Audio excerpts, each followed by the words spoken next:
La deuxième loi de Newton, ou le principe fondamental de la dynamique. Alors, vous voyez que, deux petites remarques préalables, qui dit deuxième loi de Newton dit qu'il y en a une première, forcément. Il se trouve que dans la logique de Newton, la première, c'est légitime qu'elle soit la première, mais il se trouve que la première, elle est un petit peu plus compliquée à comprendre que la deuxième. Et surtout, elle est plus facile à comprendre, la première, quand on a déjà vu la deuxième. Alors, ça peut paraître un petit peu bizarre, mais le jour où on sera sur la première loi de Newton, je pense que vous verrez ce que je veux dire. Donc, je commence par vous présenter donc, la deuxième loi de Newton. Et cette deuxième loi de Newton, elle est très, très, très importante en physique. C'est en fait la loi qui explique pourquoi les objets bougent. Elle est tellement importante qu'elle a un deuxième nom qui est le principe fondamental de la dynamique. Et dans cette expression-là, il y a le mot fondamental. Donc, ça veut dire que c'est vraiment un fondement, c'est la base en fait de tout ce qui peut expliquer la dynamique, c'est-à-dire le mouvement des objets. Alors, en réalité, cette deuxième loi de Newton, c'est une espèce de passe-partout. C'est-à-dire que si vous maîtrisez la deuxième loi de Newton, si vous savez bien l'utiliser, vous pouvez tout faire avec. Et donc, du coup, les autres lois, qu'on verra ultérieurement, ne deviennent, d'une certaine manière, que des cas particuliers de cette deuxième loi de Newton. C'est pour ça qu'en gros, je vous donne directement le passe-partout qui vous permet de tout comprendre d'un coup. Alors, pour comprendre cette loi, eh bien, je saute directement ça, en fait. Je vous propose d'étudier, de considérer plutôt, 3 exemples. Et puis, comme vous le savez peut-être, moi j'adore le foot. Donc, j'ai pensé à une situation que même si on n'aime pas le foot, je pense quand même que vous savez de quoi je parle quand je parle d'un penalty. Donc, imaginons un footballeur ou une footballeuse qui tire un penalty. Alors, quand on tire un penalty, en foot, il y a la première chose, c'est qu'on pose le ballon sur un point qui se trouve à une distance d'environ 9 mètres du but. Et ce ballon, il est immobile. Ça, c'est très important, en fait, dans cette histoire. C'est pour ça que j'ai choisi cet exemple-là. La vitesse du ballon, elle est égale à 0. Alors ensuite, la personne qui shoote dans la balle prend son élan ou pas et donc va taper, shooter dans la balle. Quand elle shoote dans la balle, cette personne, elle va exercer une force que j'appelle ici la force extérieure. Extérieure à quoi? Au ballon, parce qu'en fait ici, ce qu'on va étudier, c'est le comportement du ballon et non pas du footballeur. Donc, le ballon, il a une vitesse nulle au début, et puis tout d'un coup, il subit une force qui est donnée par le pied du footballeur. Ça ne dure pas très long, cette force. Il la reçoit le temps du contact, puis après, quel est l'effet de cette force? C'est que le ballon, il part, en fait. Donc, du point de vue de la physique, si le ballon, il part, ça veut dire qu'il a une vitesse qui n'est plus égale à 0. Donc, on a passé d'un état où le ballon a une vitesse nulle à un état où le ballon n'a plus une vitesse nulle. Alors, vous savez ce que ça veut dire, ça. Du point de vue de la cinématique, là, la vitesse, elle a changé. On peut même dire qu'elle a augmenté. Mais ce qui est important, c'est qu'elle a changé. Un synonyme de changer, c'est varier. Donc, il y a une variation de vitesse. Qui dit variation de vitesse, dit, d'après ce qu'on a étudié cette année encore sur la cinématique, qui dit variation de vitesse, dit donc qu'il y a une accélération. Et donc, ce qui est important de comprendre ici, c'est que lorsqu'on exerce une force dans la balle, eh bien, la conséquence, c'est que cette balle, elle accélère. Donc, en fait, il y a une relation là-dedans, de cause à effet, et c'est vraiment l'essence de cette deuxième loi de Newton, c'est qu'il y a une relation de cause à effet entre les forces, justement, qui s'exercent sur les objets, qui sont les causes de quoi? De l'effet, qui est l'accélération de ces objets. Donc c'est pour ça que c'est le principe fondamental en fait de la dynamique, parce que ça permet de comprendre pourquoi les objets ont une accélération, en fait. Comment les objets peuvent changer leur vitesse grâce aux forces. Alors, maintenant, je passe à un deuxième exemple qui est lié au premier. Si vous avez ce footballeur qui tire un penalty. Alors maintenant, si vous, là, c'est déjà un peu plus technique. Hein, si vous vous intéressez, vous regardez un petit peu du foot, bah, vous verrez que tous les footballeurs et toutes les footballeuses ne tirent pas de la même manière les penaltys. Il y en a qui choisissent de tirer fort, puis il y en a qui choisissent de tirer tout doucement. Donc en général, comme ça, hein, si on tire fort, on a moins de précision. Et puis, mais par contre, le ballon il part vite dans le but, tandis que si on tire doucement, on a plus de précision, mais par contre le ballon part moins vite. Donc voilà, il faut peser le pour et le contre, et puis du coup, le but étant évidemment de tirer dans la cage. Hein. Alors, si vous tirez fort, qu'est-ce qui se passe? Ça veut dire que vous exercez une grosse force extérieure. Si au contraire vous tirez doucement, eh bien, vous avez donc une petite force extérieure. Quelle est la conséquence de tout ça? Eh bien, la conséquence, c'est que si vous tirez fort, la vitesse du ballon, elle sera comment? Elle sera grande. Il va partir vite, le ballon. C'est pour ça que j'ai dessiné une grande flèche bleue. Pardon. Donc, grande flèche rouge implique grande flèche bleue. S'il y a une grande force, il y aura une grande vitesse. Au contraire, si vous tirez doucement, petite force, eh bien, la vitesse du ballon sera petite ou faible. Donc, il y a une relation de proportionnalité là-dedans entre la force du tir et la vitesse. Et je vous rappelle qu'en fait, le ballon, il était immobile au début. Donc, si il est immobile puis qu'à la fin, il a une grande vitesse, ça veut dire quoi? Ça veut dire qu'il a une grande accélération. Si au début, il est immobile et qu'à la fin, il a une petite vitesse, ça veut dire qu'il a une petite accélération. Donc, en fait, il y a une relation de proportionnalité entre la force, il y a un lien en tout cas, entre la force et l'accélération.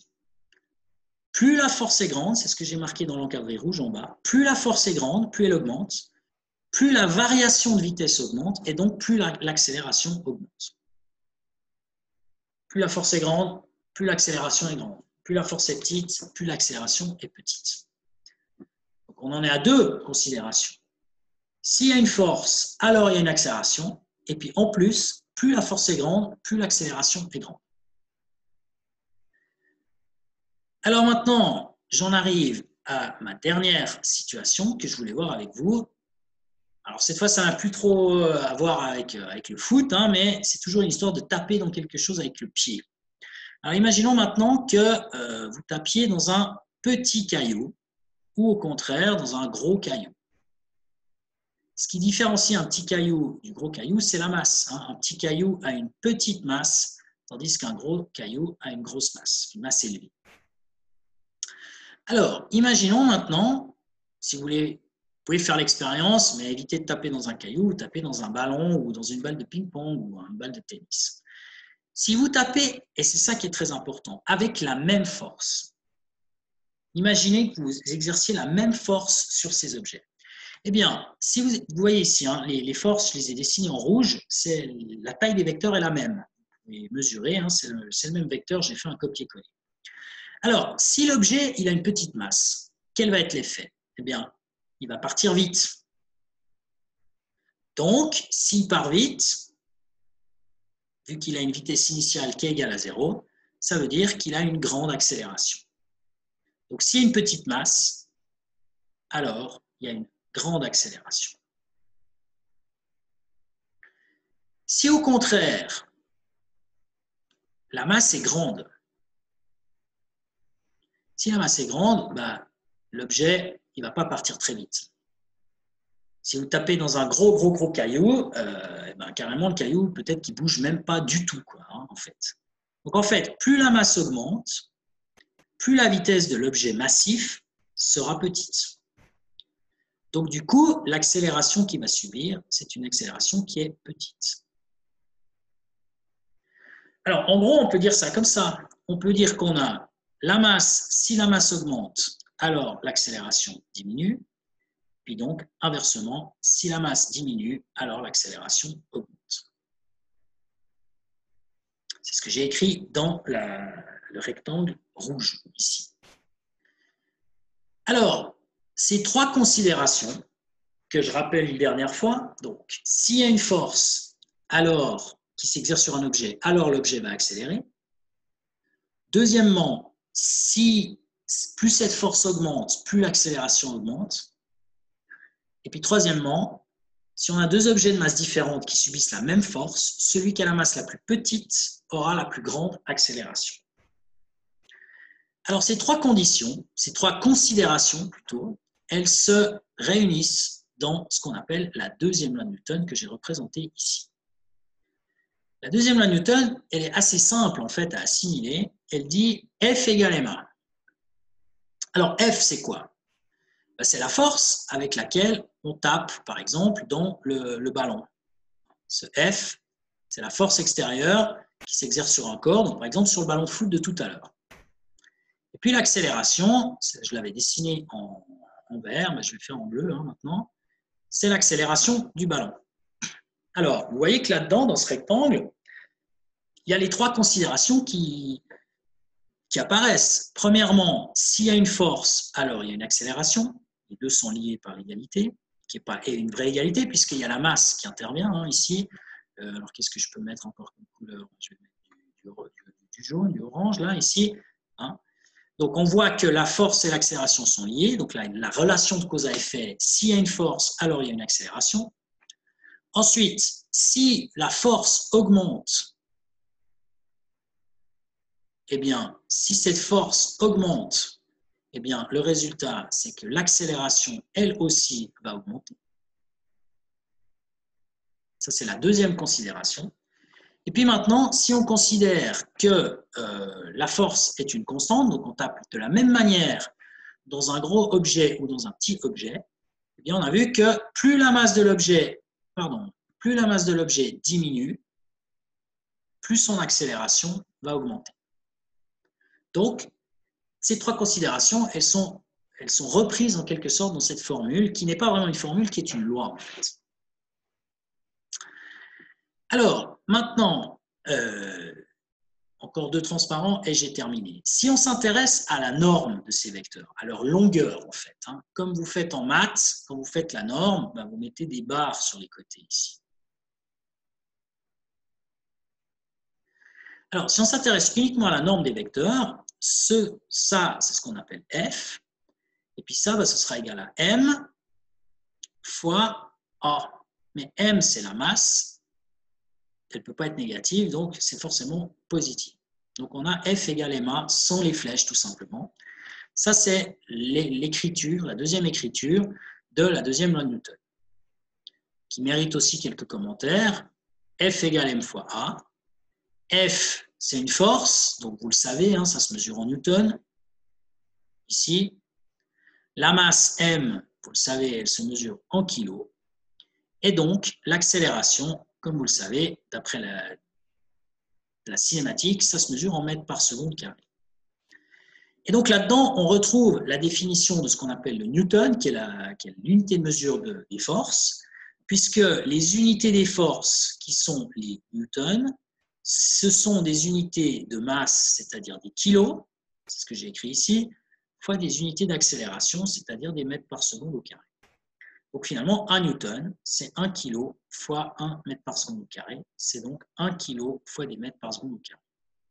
C'est la définition que j'avais donnée tout au début sur le chapitre des forces, tout début. Quand j'avais donné la définition d'une force et du newton, je vous avais dit, la correspondance dans le système international des unités, c'est ça. Dernière chose, dernier transparent, qu'on aura l'occasion de reprendre prochainement, c'est que finalement, la plupart du temps, il n'y a pas une force qui agit sur un objet, mais il y en a plusieurs. Plusieurs en même temps.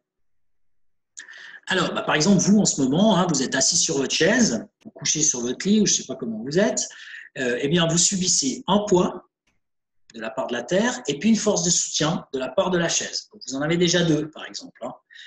Donc, c'est assez fréquent qu'il y ait plusieurs forces. En fait, c'est très fréquent. Alors, du coup, qu'est-ce qu'on fait quand il y en a plusieurs?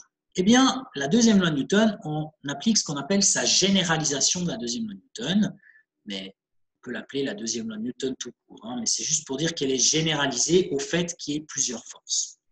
Alors, quand il y a plusieurs forces, eh bien, en fait, ce qu'on fait, c'est qu'au lieu de considérer F égale ma, le F qu'il y a dans la formule, eh bien, c'est simplement l'ensemble des forces qui agissent sur l'objet.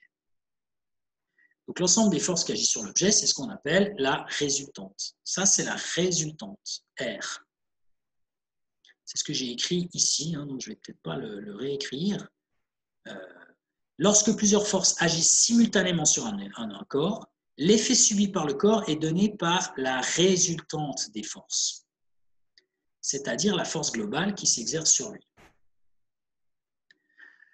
Alors, cette résultante, pour l'instant, vous avez appris à la déterminer géométriquement en faisant des translations. Un jour, il faudra apprendre à la calculer. Ça, c'est une autre paire de manches, c'est plus compliqué, ça fait intervenir des notions de trigonométrie, donc ça, on verra plus tard, probablement l'année prochaine, en fait. Mais ce qu'il faut déjà comprendre, finalement, de cette deuxième loi de Newton, c'est que quand on applique le principe généralisé de la deuxième loi de Newton, il dit quoi ce principe? Il dit que l'ensemble des forces, la somme des forces qui agissent sur un objet, c'est la cause, eh bien, ça provoque une accélération qui est l'effet. Donc, il y a une relation de cause à effet entre les forces et l'accélération.